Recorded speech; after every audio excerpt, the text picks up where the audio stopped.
Ассаламу алейкум. Мен эртең менен жуунгандан кийин биринчи суу ичим адат кылганмын. Анткени суу ичүү организмге өтө көп пайдасы бар.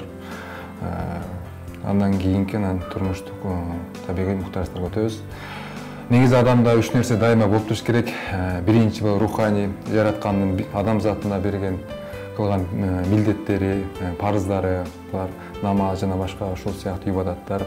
Экинчиси интеллектуалдык өнүгүү, илим билим алуу, китеп окуу. Мен азыр үйдө көбүрөөк руханий, психологиялык китептерди көбүрөөк окуйм. Ал эми жумушта юридикалык китептерди окуйм. Үчүнчүсү спорт. Кандай болбосун кыймыл аракет.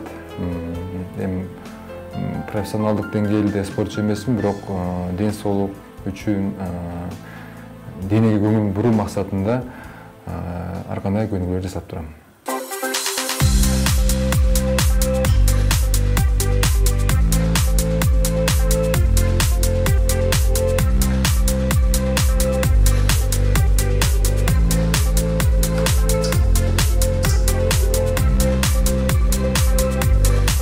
Негизи жумушка машина менен барчубуз, бирок бүгүнкү күндө бензиндин кымбаттыгына байланыштуу автобус менен барууга туура келет.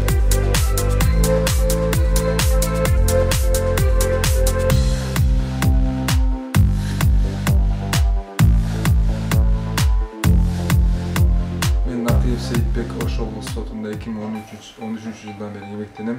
Бүгүнкү күндө берилген кызмат ордум болуп консультант. Сөзүмдүн алдында облус сотунун штат саны боюнча кыскача маалымат бере кетсем, Ош облус сотунда 15 судья жана 37 аппарат кызматкери эмгектенет. Мен биринчи эле жумушка келип, атайын компьютер аркылуу токтом деген программа бар. Атайын маалымат укуктум. Анда мыйзамдар жана ченемдик укуктуу актылар камтылган жана алар автоматтык түрдө жаңыланып турат. Эгерде кандайдыр бир мыйзамга өзгөртүү же толуктоо кирген болсо, мен алардын тексттери менен судьяларды тааныштырып турам. Ошондой эле Эркинтоо мамлекеттик расмий гезит бар. Ал жака дагы кирип таанышып турам, анткени ал сайтта дагы мыйзамдарга кирген өзгөртүү толуктар боюнча жаңылыктар жарыяланып турат. Негизи эле улук консультантка 21 функционалдык милдет жүктөлгөн. Алардын бирин айта кетсем, бул соттук практиканын жалпылоо. Алардын максаты жана милдеттери булар мыйзамдарды бирдей колдонууну жол жоболоштурууга көмөктөшүү, сот адилеттигинин сапатын жогорулатуу, соттук укук колдонуунун көйгөйлөрүн изилдөө жана практиканын карама каршы фактыларын аныктоо, ошондой эле жана айрым учурларда укуктун бирдей маселеси боюнча ар түрдүү соттук актылар кабыл алып калышы мүмкүн. Ошондой эле материалдык жана процесстик ченемдердин колдонууда каталар болушу мүмкүн. Ушундай учурларды алдын алып, эскертүү жана башка ушул шарттарын аныктоо. Мыйзамдарда кенемде эле жана карама-каршылыктар болгон учурда аларды аныктап, талдоо жүргүзөбүз. Андан сырткары жергиликтүү сотторго соттук аудит жүргүзөбүз жылына 2 жолу. Ал жерде дагы кандай жетишкендик кемчиликтер бар аныктап, биздин облус сотунун судьялары биринчи инстанциялык соттун судьяларына өздөрү методикалык жана практикалык жагдарды көрсөтүшөт. Биз да өзүгө тиешелүү бөлүгүн айтабыз, канцелярский жагын жана башка мыйзамдарга түшүнбөстөр болот, ошол маселелерди биз түшүндүрүп жардам көрсөтүп келебиз. Мына милдеттердин дагы бир жагы мекемелерден, жарандардан, ар кандай тараптардан сунуш, кат, суроо менен кайрылат. Ошолорго тийиштүү жооп беребиз. Андан сырткары жылына 2 жолу иш план түзүп, анын негизинде иш алып барабыз. Азыркы учурда иш планга ылайык жылдын жыйынтыгын даярдап көрүбүз. Анда каралган иштер боюнча жалпы маалымат, анын ичинде аналитикалык жана статистикалык, ошондой эле судьялардын ишти кароодогу сапаттык көрсөтүштөрү аныкталат. Жогорудагыдан сырткары айрым иш-чарага токтоло кетсем, 2021 жылдын 24 ноябрында видео конференц байланыш аркылуу Кыргыз Республикасынын жогорку сотунун пленуму болуп, анда кыймылсыз мүлккө болгон укуктарды каттоо менен байланышкан маселелер жөнүндө жана соттун чечимин аткаруу мөөнөтүнө тиешелүү айрым маселелер жөнүндө токтомдор кабыл алынды. Ошондой эле Кыргыз Республикасынын Жогорку сотунун демилгеси менен Жашыл сот аталышта жергиликтүү соттордун арасында ишембилик өткөрүлүп, анда имараттардын айланасы көрктөндүрүлдү жана унаа токтотуучу жайлар курулду. Жана башка ушул сыяктуу агылыктуу иштер аткарылды. Мындан сырткары соттор арасында футбол уюштуруп, анда Ош облустук соту 1-орунду багындырган. Ошону менен бирге эле кайрымдуулук иштери дагы жүргүзүлдү. Белгилей кетсек, 9 май улуу жеңиштин күнүнө карата төрагабыз Алмазбек Жолдошбекович баш болгон жана жергиликтүү соттор ардагерлерден жана жардамга муктаж үй бүлөлөрдөн кабар алып, аларга материалдык жардам көрсөтүлдү. Негизи эле 2021-жылы сот тутум үчүн эң маанилүү окуялар болду десек болот. Анткени Кыргыз Республикасынын жаңы конституциясынын кабыл алынышы менен сот тутумунун ишин жөнгө салган мыйзамдар жаңыланды. Азыр биз түштөнүүдөн келдик. Түштөнүү саат 1ге чейин. Убакытта бир 15 мүнөт убактыбыз бар экен.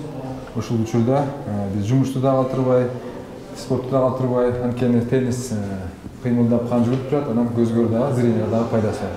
Ошон үчүн ойлоп турабыз биз.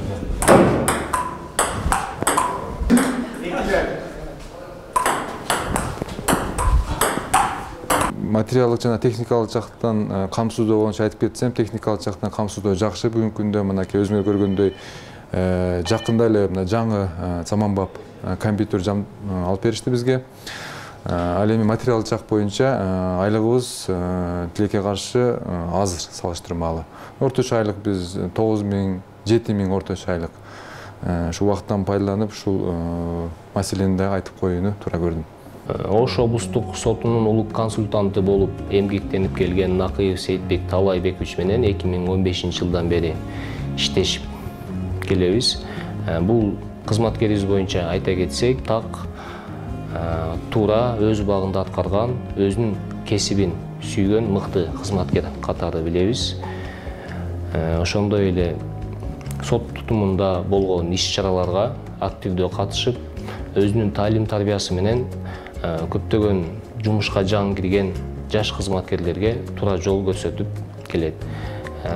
Ошондой эле бул кызматкерибиздин кадыр баркы кесиптештердин арасында жогору. Албетте жанагы сөздөн же аракеттен мурун илим керек демекчи, биз убактыбызга жараша бош убакыт болгондо бул китептерди алып окуп турабыз. Бул жерде юридикалык, адабий, руханий баардык китептер бар. Мен буга чейин айткандай, хоббим китеп окуу десем болот. Анткени ошо бош убакыттын баарын китеп окууга жумшайм. Себеби баардыгыбыз эле судья болом деген ниетибиз бар. Ошондуктан ошо билим деңгээлин жогорулатуу максатында китептерди окуп турабыз. Эми кайталап туруш зарыл экен. Ар бир китепти азыр бүгүнкү күндө мен мына Жарандык кодексинин 2-бөлүгүнүн 4-томун окуп атам. Бул жерде комментарий и примерлер менен келтирилген. Буга чейин судья тандоо кеңешине барып 2 жолу әңгемелешүүдөн өтүп, босолук балдан өткөнбүз. Чай içtim, ben gittim, balanca kalıp gelem. Azır gelem de kıraç satağa gittim, geç geldim de sat. Ama geçip kalsa, çaksasın da çaksam da falan. Yakıza karşı. Yani seyitleri etme gelin ağaçıp koyup, gelin jakşı, gelin dayı yok. Gelin de bağ yok. Жолдошум сыртынан караганда абдан серьезный, сүрдүү инсан көрүнгөнү менен үй бүлөдө абдан жөнөкөй, ачык мүнөздүү, шайыр инсан, камкор ата, мээримдүү жар, мени ар тараптан колдоп турган инсан. Үй бүлөдө эркек кишинин, атанын милдети кандай болуш керек болсо, ошол милдеттер, ошол сапаттардын баары менин жолдошумда бар. Жолдошум көбүнчөсү эч качан бош убактысын текке кетиргиси келбейт. Кайсы жерде болбосун өзү менен кошо китеп алып жүрөт. Кухнядабы, уктоочу бөлмөсүндө, машинасында болсо китеп китеп алып жүрөт ар дайым. Ошол китепти бош убактысы болгондо эле китеп окуйт.